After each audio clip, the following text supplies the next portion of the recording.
Então, estávamos falando do budismo Nishkama Karma. Para quem não sabe, a expressão Nishkama Karma significa ação desinteressada. E significa que você deve praticar o budismo na intenção de que você se comunique com as pessoas ao seu redor, faça o seu trabalho, exerça a sua função, sem visar recompensa, ou seja, faça o que é certo fazer, apenas porque isso é certo de ser feito. Sempre lembrando que a palavra disciplina vem do latim disciplinare e significa ensinar algo a si mesmo. Então, independente do que eu diga aqui a vocês, eu só estou apontando um caminho. Quem ensina algo a vocês são vocês mesmos. Então é preciso ter essa consciência que vocês estão se ensinando alguma coisa para que haja realmente um processo de aprendizado. E, por sinal, o aprendizado só existe quando você põe em prática aquilo que aprende. Porque o ouvir um conhecimento é apenas conhecimento, não tem valor. Agora, no momento que você transforma esse conhecimento em prática, você passa a saber. E saber é necessário para que você conquiste a sabedoria. O significado original da palavra ascese implica na ideia de treinamento, do foco, da aplicação intensa da energia e não da busca de ganhos individuais e hedonísticos. Para quem não sabe o que é hedonístico, é uma expressão grega que significa você vivenciar os prazeres da vida. O hedonismo é cultivar os prazeres. Mas você pode e deve cumprir com o seu dever, que é o nome de Dharma, né? Fazendo o que precisa ser feito dentro do seu trabalho, da sua profissão, de forma que você faça pelo prazer de fazer. Como dizia Sócrates, a virtude, o dom da virtude é a própria virtude. Né? Você não o faz para ganhar méritos, para servir de aplausos, para se orgulhar de si mesmo, e nem para se destacar das demais pessoas. Pelo contrário, você faz aquilo que precisa ser feito porque precisa ser feito. A virtude é a paga da própria virtude. Muito bem. A SES é um ponto de vista compreensivo a respeito do universo, o conceito que tudo está certo e que é correto. Isso é interessante, né? É correto compreender que a SESI consiste em ensinar algo a si mesmo. O verdadeiro significado da palavra disciplina. E esse algo a ser aprendido é a ação desinteressada, o Niskama Karma, o fazer porque é preciso ser feito, sem depender de possíveis promessas de recompensas. E é assim que você vai construindo o reto caminho, né? A maneira de proceder que seja ética, que seja moral e que, de alguma forma, contribua para o bem-estar da sociedade em que você está inserido. As promessas de recompensa, ou as recompensas em si mesmas, elas geram apego, e o apego é a causa do sofrimento. A dor faz parte da vida, não temos como nos eximir da dor. Há um quinhão de dor para todos os seres viventes. Mas o sofrimento é opcional, porque o sofrimento é a maneira como você encara a dor que você sente. E o sofrimento é sempre gerado pelo apego. Se você se liberta do apego, você tem a dor, porque não há como evitar que você tenha de vez em quando alguma dor. Mas você não tem sofrimento, porque você não escolheu isso para si. E o sofrimento é escolha, a dor não. Em última análise, a ascese significa o esforço de esculpir a si mesmo. E o que é isso de esculpir a si mesmo? É você se criar. É você ter autoconhecimento suficiente para descobrir as partes da sua personalidade, do seu cultivo mental, que não estão sendo trabalhadas suficientemente. E aí você se dedica a essas partes para desenvolvê-las e para que você tenha um todo equilibrado.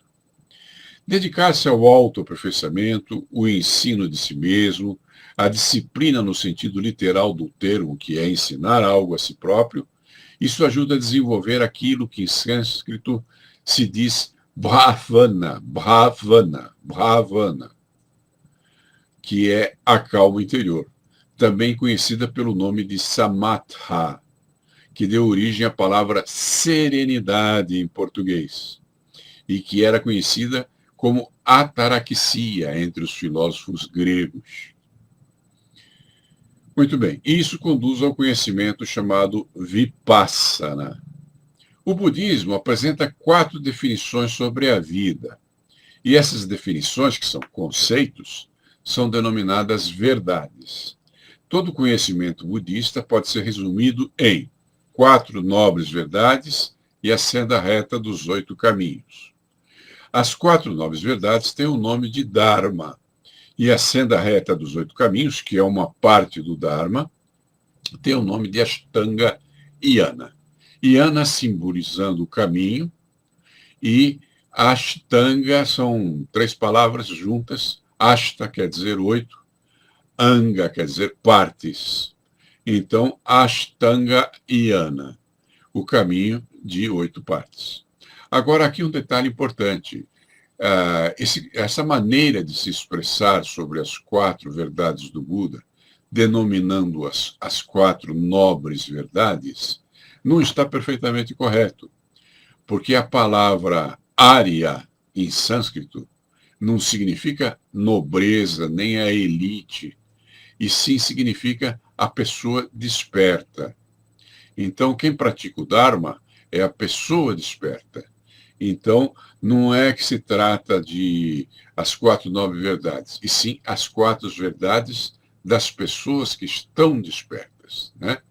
E o despertar aqui é você ter consciência suficiente para analisar a si mesmo, para encontrar sua missão de vida e para estar tão atento durante os seus atos do dia a dia que você estará praticando aquilo que não tem tradução em português, mas que é chamado mind. Bom, o meu problema é a memória, né? Eu tenho problemas de memória. Mas é uma presença da consciência na percepção total. Lembrei a palavra. Mindfulness, em inglês. Não há uma tradução muito correta para o português, mas seria a consciência plena. A palavra Dharma, dessa palavra foi que surgiu a palavra dever. E, em última análise, o Dharma é o dever. O dever para com o que ou para quem? O dever intrínseco de você existir. Quando você existe, você tem um dever com a vida. E isso é o Dharma. Tá? Ninguém está te impondo nada. Outro dia eu vi um vídeo na internet onde um cidadão malhava os evangélicos porque ele era contra o dízimo. E ele dizia, você não deve pagar o dízimo nunca. E não deve mesmo. Por quê? Porque se você paga o dízimo, você não está fazendo o dízimo. O dízimo não é um pagamento, é uma coisa que brota do coração.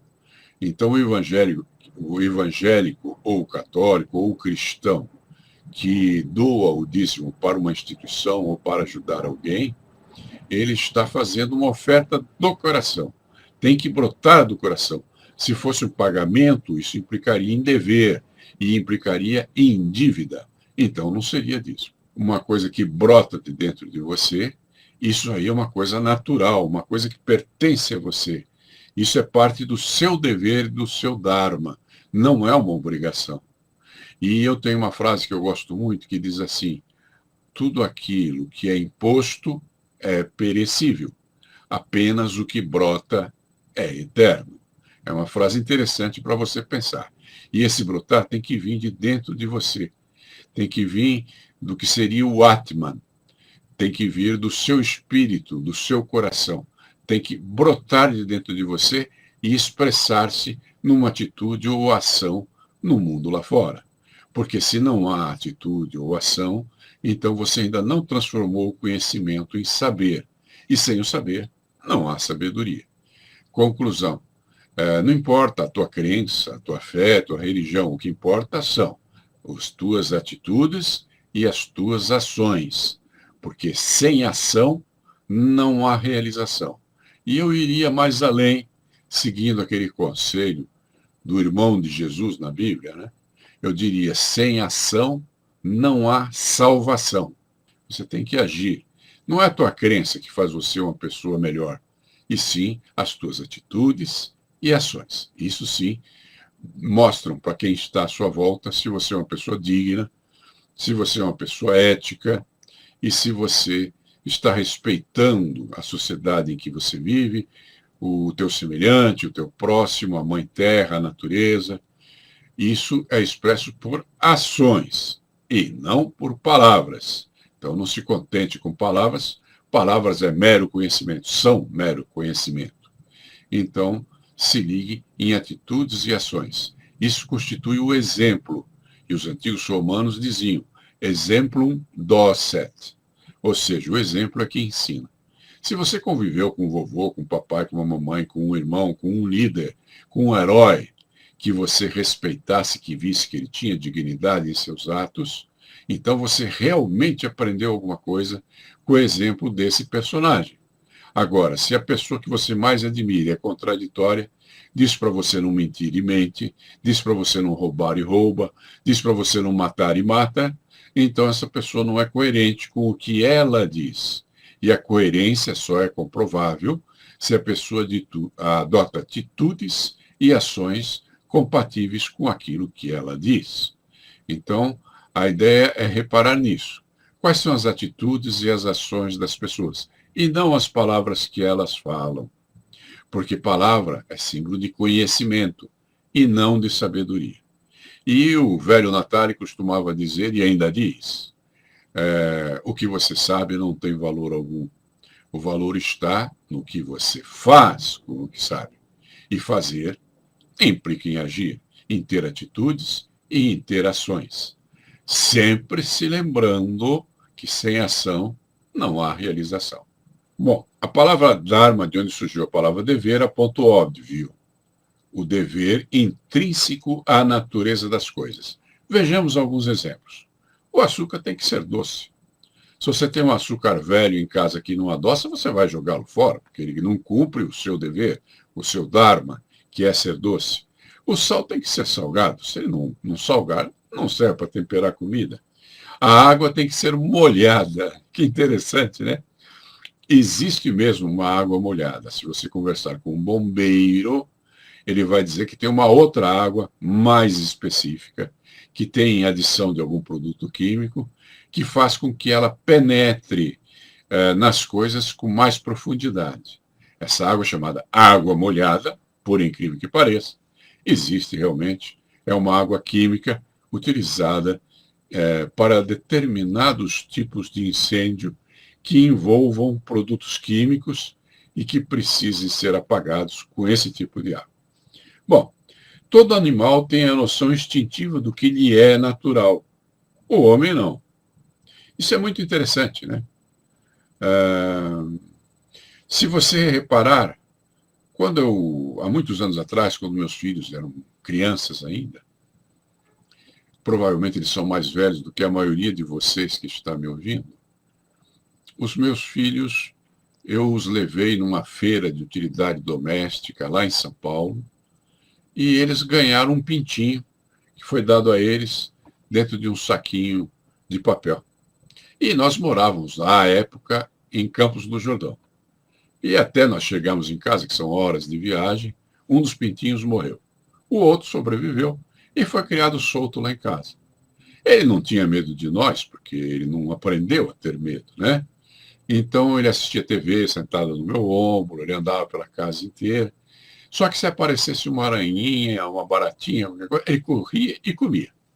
Eu não ensinei ele a comer baratas, eu nem sei fazer isso. Então o que acontece? O animal sabe o que ele tem que fazer. Isso é o dharma dele, é o dever dele.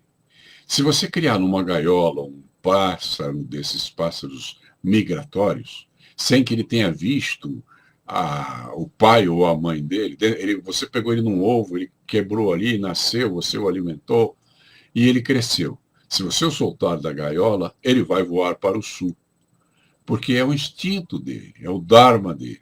Então o animal tem o seu próprio dharma, não tem ninguém que ensine isso a ele. Ele não precisa ir na escola para aprender qual é o seu dever, qual é o seu dharma. Mas o ser humano é diferente. Se você vê um cavalinho nascendo, assim que ele nasce, em poucos instantes ele já está de pé e daqui a alguns minutos ele já está correndo. Mas o bebê humano não. Ele vai aprender a andar daqui a muitos meses.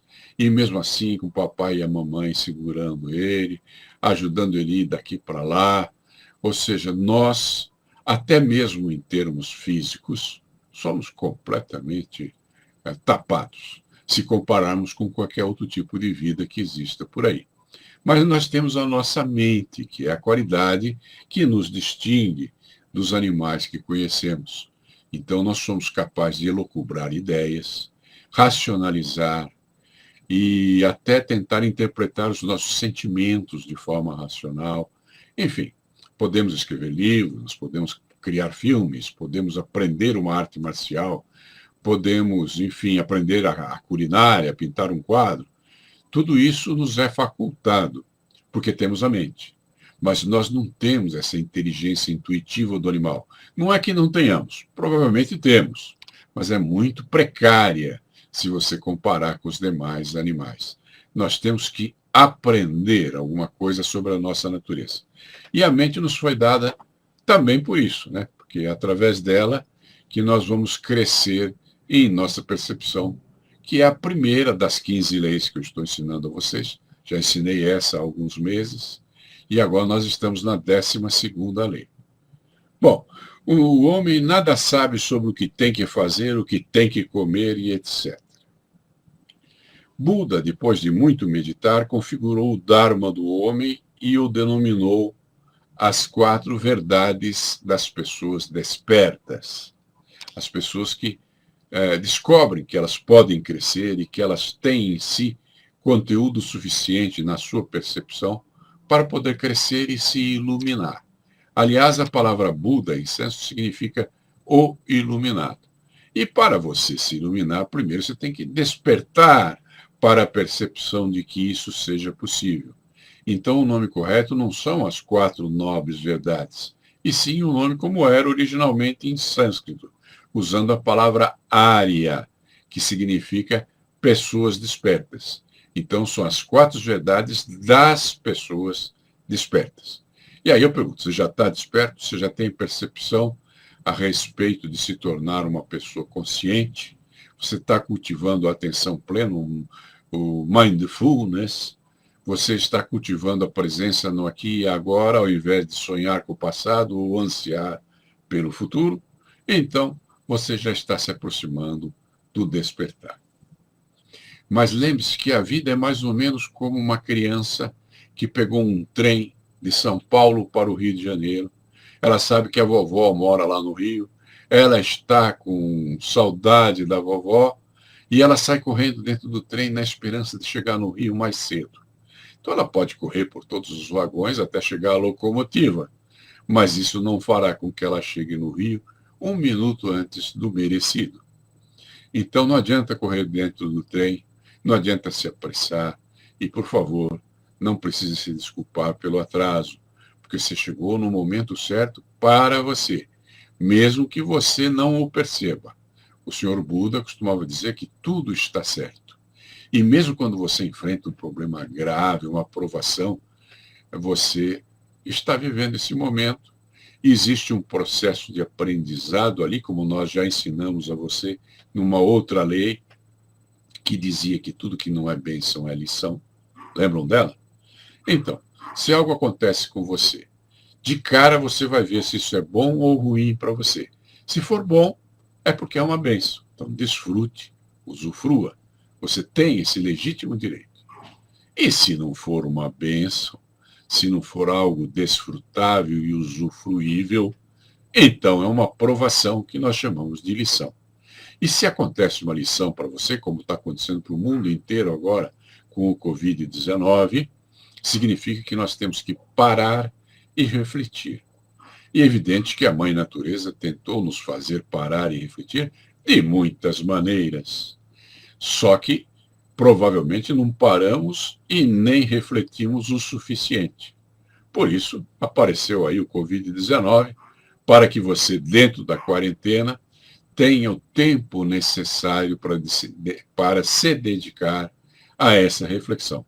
É claro que existe um pensador que disse: aquilo que você faz enquanto você trabalha é o seu dever. Aquilo que você faz quando você está no seu lazer, isso é quem você é. E a única coisa equânime no mundo é o tempo, né? Seja você pobre ou rico, seja você uma pessoa com a pele escura, ou uma pessoa branca, ou uma pele vermelha, ou um amarelo, todos nós temos 24 horas no dia. Então a natureza é equânime no tempo que nos dá a cada dia. E o que você faz com as horas que tem no seu dia, que é igual a de qualquer outra pessoa nesse mundo, vai definir se você será pobre ou rico, se você vai aprender a ter cultura ou vai ser uma pessoa mediana, que é aquilo que aquele autor italo-argentino, o José Ingenieros, chamava de homem medíocre. Medíocre não é uma pessoa inferior às outras, é apenas uma pessoa que está na média, né? Se você quer ter uma vida um bocadinho melhor, usufruir mais, entender mais, perceber mais, amar mais, então você tem que sair da mediocridade e começar a cultivar estados interiores que a tua mente lhe propicia, se você o quiser, fazendo as escolhas certas e se dedicando a esse desenvolvimento e também ao seu autoconhecimento.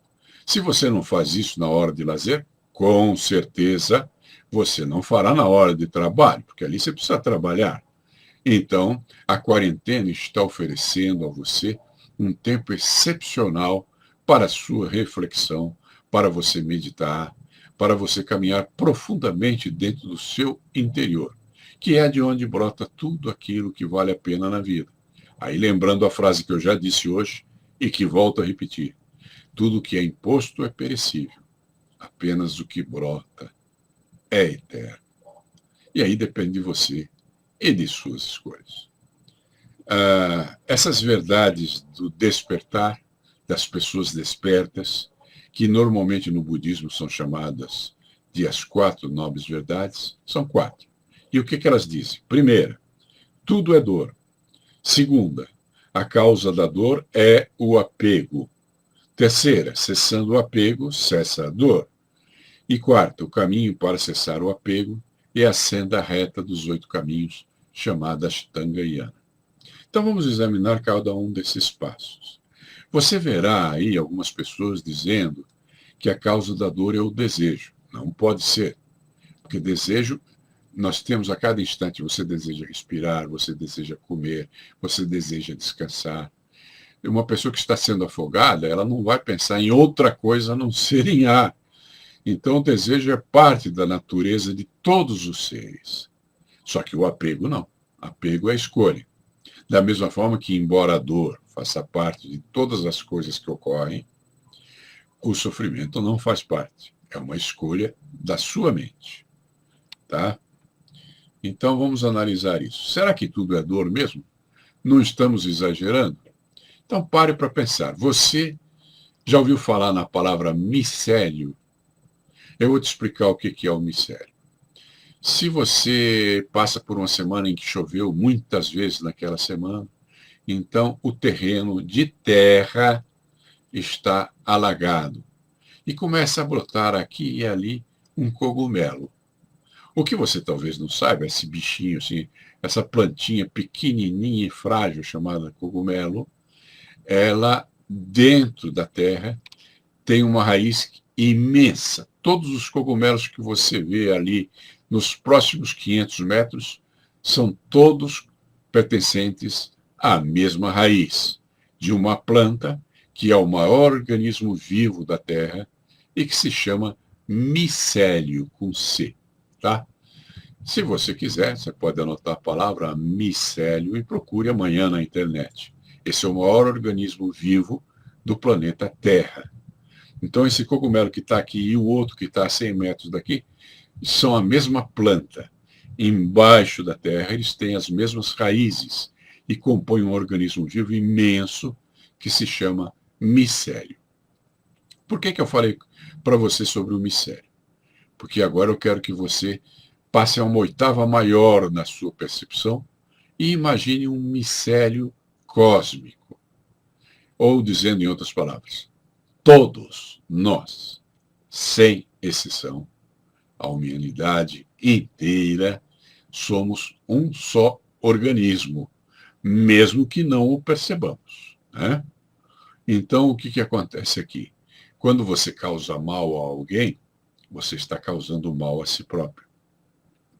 Quando você faz o bem a alguém, você estará fazendo o bem a si próprio. Por isso que não é egoísmo você se cultivar, você criar dentro de si virtudes e atitudes mais corretas. Porque quando você se torna uma pessoa mais aperfeiçoada, esse aperfeiçoamento que você causou a si próprio transborda de você e atinge as pessoas ao seu redor. E aí você adquire respeito, você adquire amor, você adquire confraternização, você começa um processo de comunicação e integração mais profundo. Aí você me dirá, mas tem gente que não vai com a minha cara, tem gente que não me compreende, tem gente que não me aceita, isso é normal. E é problema dessa gente, né? Eles estão num nível de percepção que não é idêntico ao seu. Mas se você se cultivou e tem um nível de percepção mais elaborado, que é a primeira lei das 15 que eu estou ensinando a vocês, é a lei da percepção. Já falamos isso há alguns meses. Nós já estamos na 12ª lei, que é a lei do Dharma, ou do dever. Mas se você cultiva a percepção de uma maneira correta, é óbvio que você vai estar num outro nível de percepção em relação aos demais. Então cabe a você a responsabilidade de ser cordial, de cultivar a serenidade e de compreender que nem todos os seres com quem você se envolve no seu processo interativo com os teus vizinhos, com as pessoas que você conhece, terão um nível de percepção e, portanto, de aceitação idêntico ao seu. E aí você pode cultivar o perdão, que é a capacidade de perceber que isso acontece e que precisamos respeitar. Na Bíblia, se não me engano, o apóstolo Paulo ele dizia: o leite é feito para a criança, para o bebê, e o queijo para o adulto. Se você der um queijo muito forte para um bebê, é capaz até de você sufocá-lo, porque o queijo não foi feito para a criança, e sim para o adulto. Agora, o leite é o alimento ideal da criança. Então, perceba que a vida te oferece diferentes experiências no decorrer do seu dia. Algumas dessas experiências adequadas à sua percepção e outras nem tanto.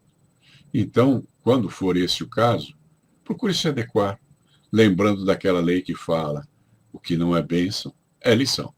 A grande questão da lei da bênção e da lição, que eu já ensinei a vocês em semanas passadas, é que tudo aquilo que não está te abençoando está servindo de lição para você.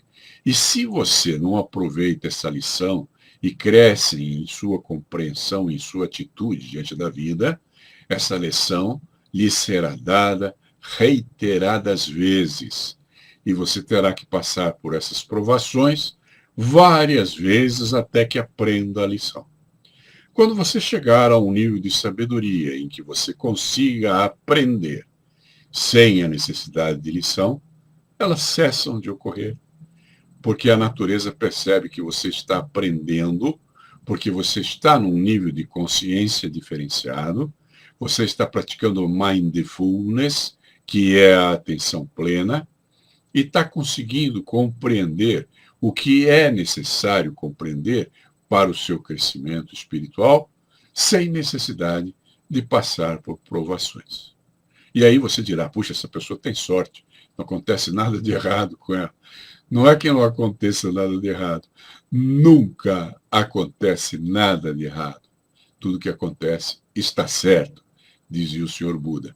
Porque se você precisa de uma lição, se a única condição para o seu crescimento é que você se submeta a uma lição, você a receberá, até você aprender a lição. Depois que aprender a lição, precisa mais ter essa aprovação, Você já estará num plano de aprendizado maior do que você tinha antes desse processo de aprendizado. Então haverão outras lições lá na frente, não precisa ser a mesma. Ela não irá se repetir porque já foi cumprida essa etapa. Procure perceber isso, ok? A vida é mais simples do que parece. Essa história de tudo é dor. Para nós cristãos que somos tão egoístas que Jesus teve que nos ensinar como amar o nosso próximo, é muito estranho pensar que tudo é dor. E não é. Se você pensar no mistério cósmico, sabendo que todos nós da humanidade somos irmãos e participamos de um todo único, que eu chamo de mistério cósmico, porque é mais didático para a sua compreensão, então procure observar que o que você faz causa um efeito em todos ao seu redor. E o que eles fazem também causa um efeito em tudo que está ao redor deles, inclusive em você. Então eu vou citar alguns exemplos, para que fique mais fácil a sua compreensão. Existiu um cidadão japonês chamado Sakurazawa Niyote. Ele mudou-se para a França, lá ele adotou um novo nome, passou a se chamar de Georges Osawa. E ele criou uma grande mentira chamada macrobiótica. Macrobiótica, em tese, significaria uma vida que durasse mais que as outras, uma vida macro. Só que esse cara, ele fumava que nem um gambá, bebia bastante, comia todo tipo de porcaria e morreu bem jovem. Então, que raio de macrobiótica que ele criou, se ele não foi capaz de preservar a vida nem dele mesmo, né? Então, esse grande engano teve na moda há uns 30 anos atrás. Os mais jovens nem devem ter ouvido falar, mas eu vivi aquela época, né? As organizações que praticam macrobiótica em nossos dias tentaram validar esse sistema alimentar, pesquisando o que se sabe sobre as frutas. Então, eles dizem que são contra as frutas. Na macrobiótica, você não deve comer frutas, ou deve comer muito poucas frutas. O que eles aceitam é o umeboshi, que é uma ameixa salgada, né? Não tem nada a ver com fruta. E segundo a pesquisa da macrobiótica, se você pegar toda a safra de laranja do mundo, todas as laranjas que são produzidas nos diferentes países do mundo, parece que o maior produtor é os Estados Unidos, o segundo é o Brasil, todas as safras de laranjas, você terá um determinado número de laranjas. E se você dividir esse número de laranjas pelo número de pessoas do mundo, segundo a macrobiótica, cabe para você, por ano, apenas 3 laranjas. Se você tomar um suco de laranja bem feito, como acontece na cidade de Itu, que é aqui pertinho de Sorocaba, um suco de laranja lá tem meio litro, né? Então, ali houve pelo menos 6 laranjas. Então, no momento que você toma aquele copo de suco de laranja em Itu, você está privando uma pessoa do mundo de tomar um copo de suco de laranja por um ano. E se você é daqueles que tomam suco de laranja 2 ou 3 vezes por semana, você está causando uma catástrofe mundial, porque você está privando várias pessoas, talvez uma centena delas no decorrer de um ano, de tomar o seu quinhão de laranjas. Porque só cabe 3 laranjas para cada pessoa e você toma vários sucos por semana. Então, está percebendo? Eu não estou dizendo que você não deva tomar sucos de laranjas.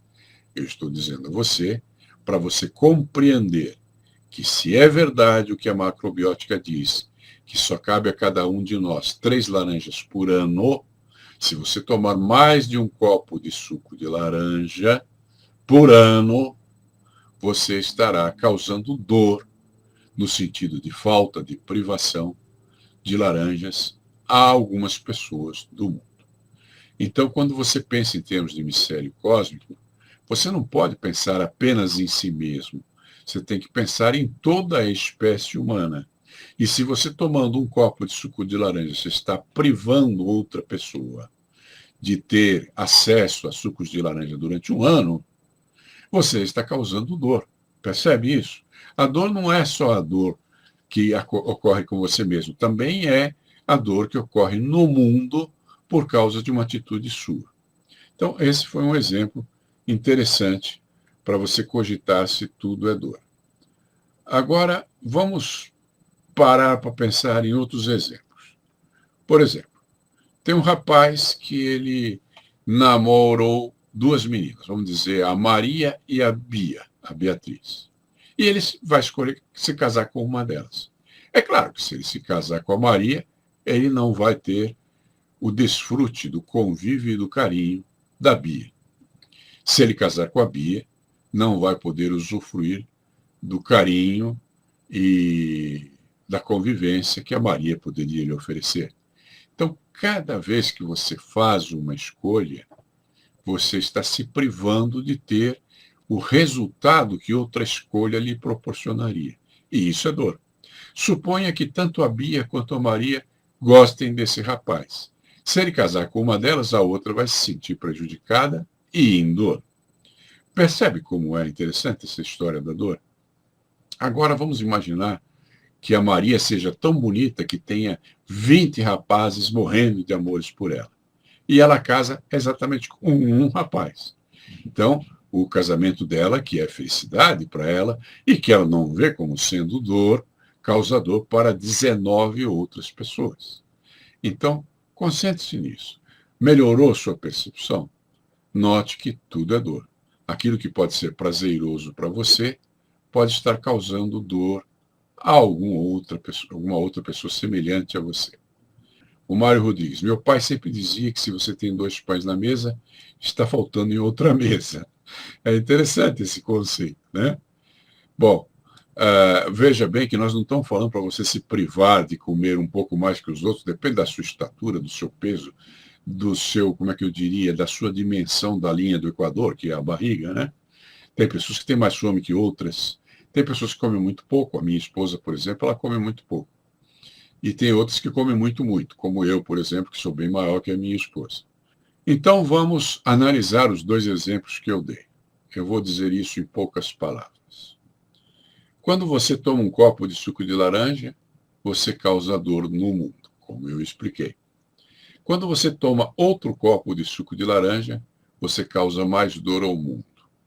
Quando você toma outro copo de suco de laranja, você causa mais dor ao mundo. Quando você toma, vou parar por aqui, né? Porque eu posso ficar falando isso horas.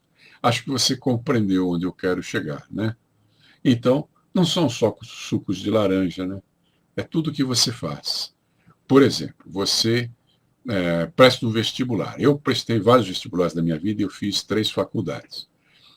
Um dos vestibulares que eu prestei, eu era muito jovem, foi naquela faculdade Madre Cabrini, lá em São Paulo. Eu prestei para psicologia e passei em primeiro lugar. Só que eu não tinha dinheiro para pagar o curso. Então eu perdi essa chance. Eu fiz psicologia mais tarde, muitos anos depois, em outra faculdade. Então a questão aqui é a seguinte: se você não tem recursos para seguir determinada faculdade, então a falta de recurso vai causar dor a você. Mas há um fator diferente aqui em cima. Digamos que existam, vamos supor, 600 vagas para o curso de psicologia e que 3.000 pessoas fizeram o vestibular e apenas 600 foram aprovados, os melhores classificados. E aí, 2.400 pessoas foram prejudicadas. Vamos usar a expressão dor. 2.400 pessoas passaram pela dor porque 600 pessoas foram classificadas. Aí você me dirá: mas essas 600 fizeram jus, elas estudaram mais, elas se prepararam mais adequadamente e por isso se saíram bem. E é claro que você tem razão, mas isso não desmerece o conceito de que as 2.400 outras, por uma razão ou por outra razão, sentiram dor. Percebe? Então, aquilo que lhe causa prazer, aquilo que seja conquistado por você, mesmo que por um merecimento justo, estará causando dor às outras pessoas. Então, tudo é dor. Mesmo que não seja dor para você, será dor para outro alguém.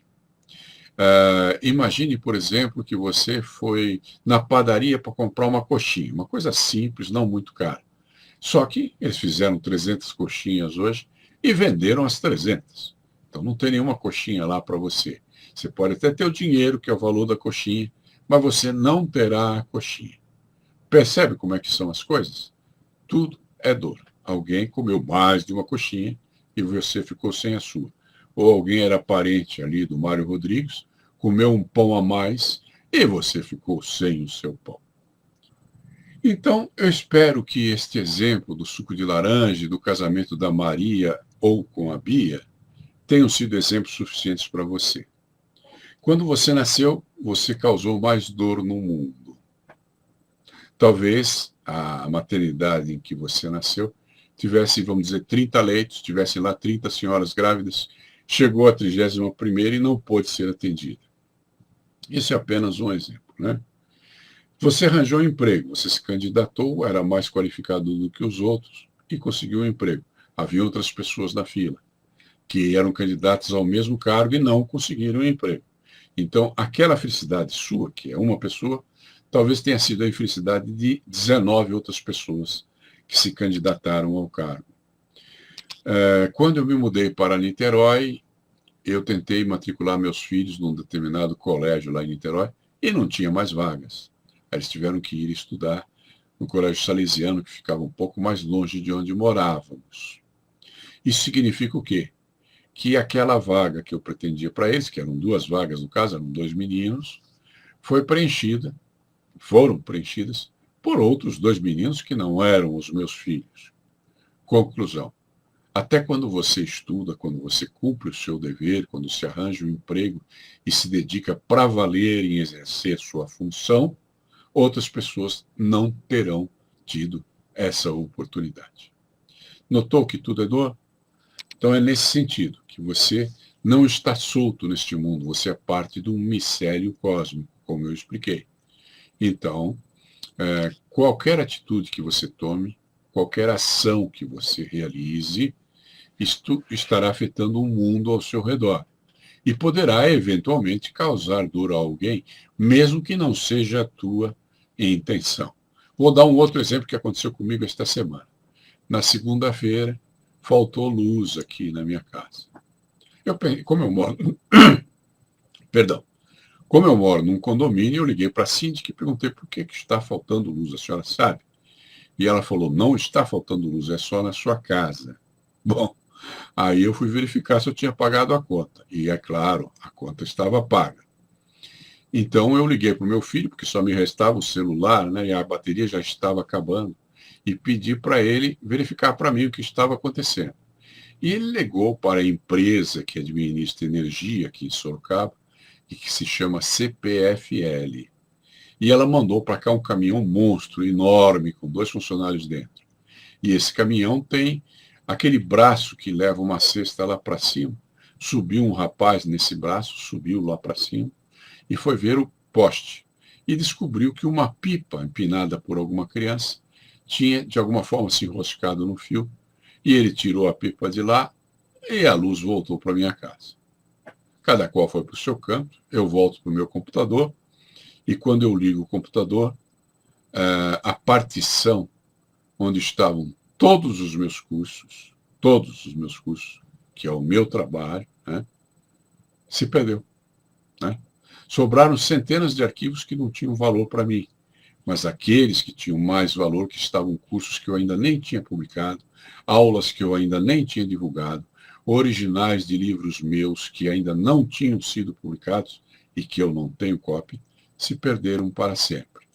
Isso foi uma provação, ok? Mas causou dor a mim. E o que causou essa dor a mim? Um menino inocente que estava empinando uma pipa. É óbvio que ele não tinha nenhuma intenção de me prejudicar. Não posso condená-lo por isso. Então perceba que coisas que acontecem assim, sem que você tenha intenção, podem estar prejudicando outras pessoas. Conclusão.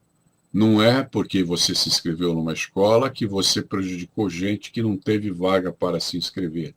Não é porque você nasceu que o teu nascimento causou dor nas outras pessoas. Não é sua intenção. Mas o fato é que qualquer coisa que aconteça está influenciando a toda a vida ao seu redor. Porque nós somos partes de um mistério cósmico. Espero que você tenha compreendido essa verdade. Bom, Quando você arranja um emprego, você causa dor ao mundo. Quando você passa no vestibular, você causa dor ao mundo. Quando você se forma, você causa dor ao mundo. Quando você se casa, você causa dor ao mundo.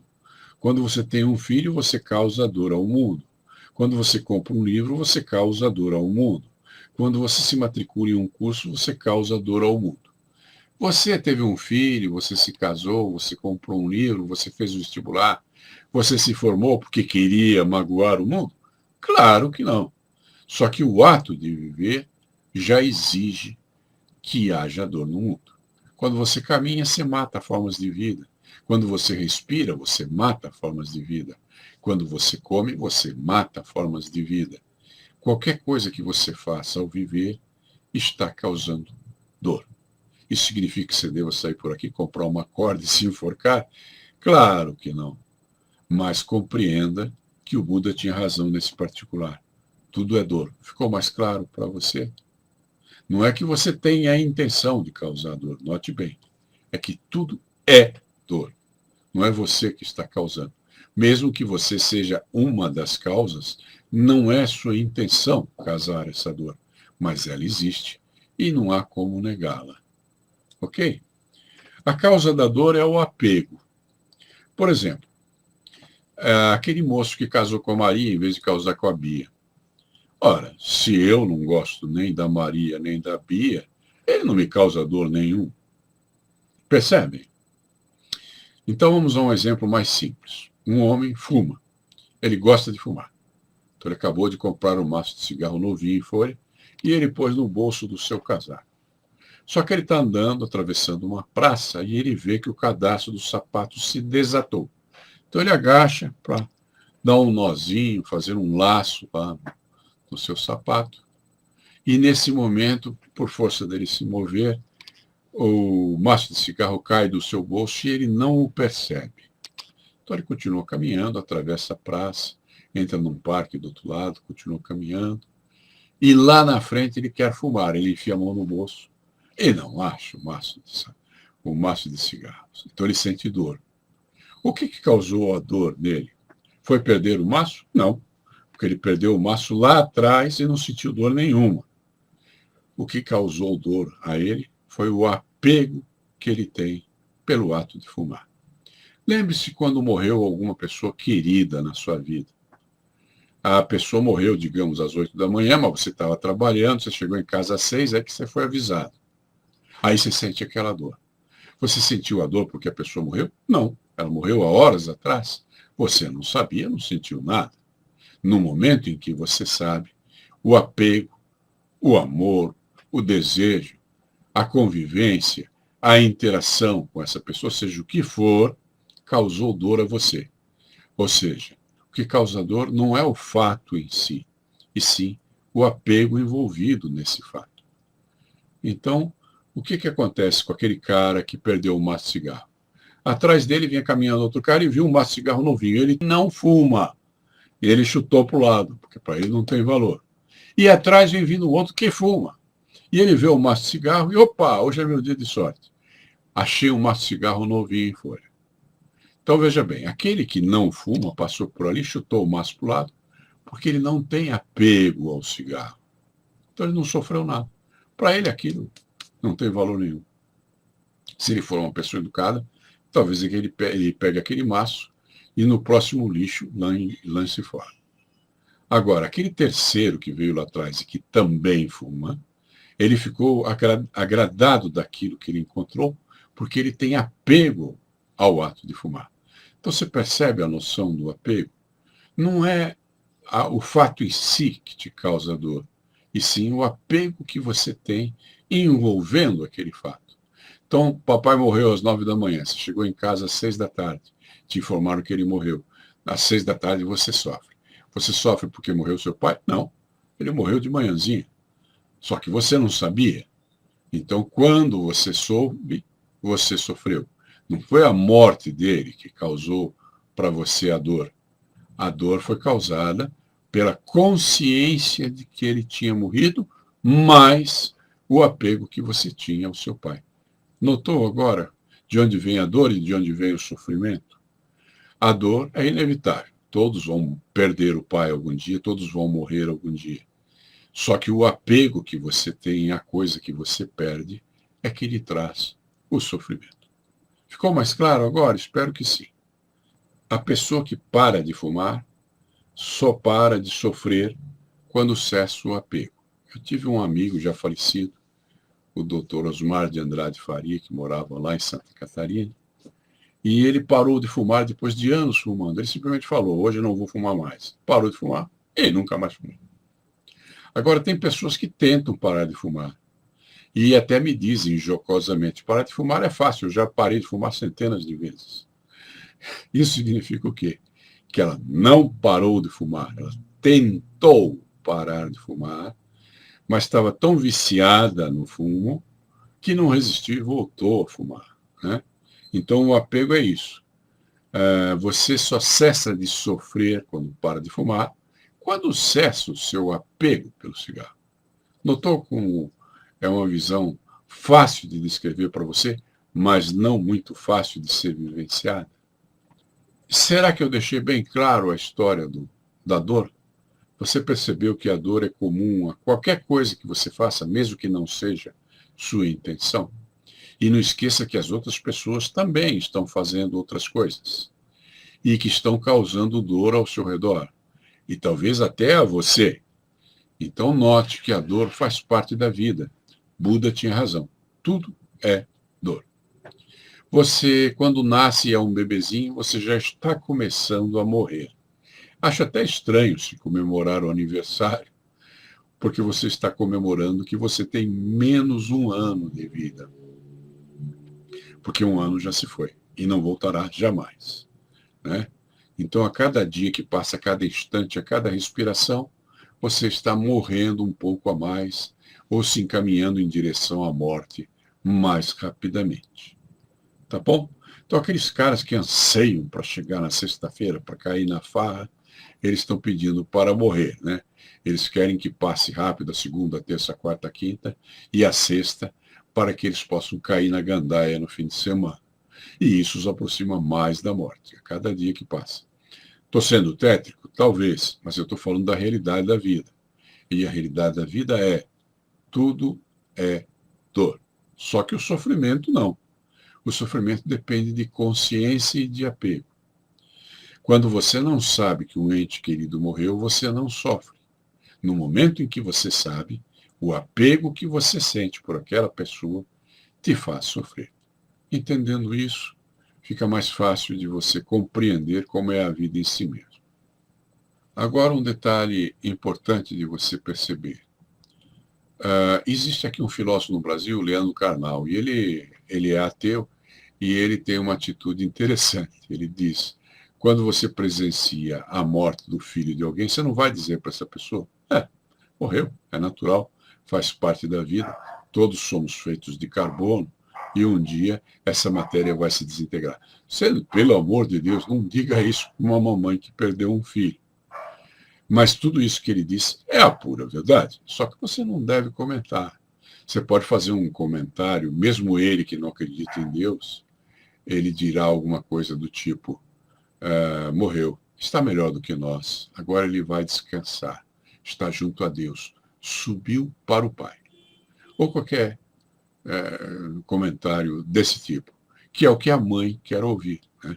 Ela não quer ouvir que o filho é feito de carbono, como são feitas a poeira das estrelas, como dizia o Carl Sagan. Isso não interessa para ela, isso é sofrimento, porque ela ama aquela criaturinha que acabou de morrer. Então, o apego que ela tem pelo filho, que é um apego muito justo, faz com que ela sofra. Entenda isso, né? Você não tem que sair por aí dizendo, não, então a vida não vale nada, a gente vai morrer mesmo, então vou cair na gandaia. Não é por aí. Até porque você estará deixando, depois que você partir desta para melhor ou pior, o mundo que você fez através das suas atitudes e ações. E qual é a conclusão que você chega?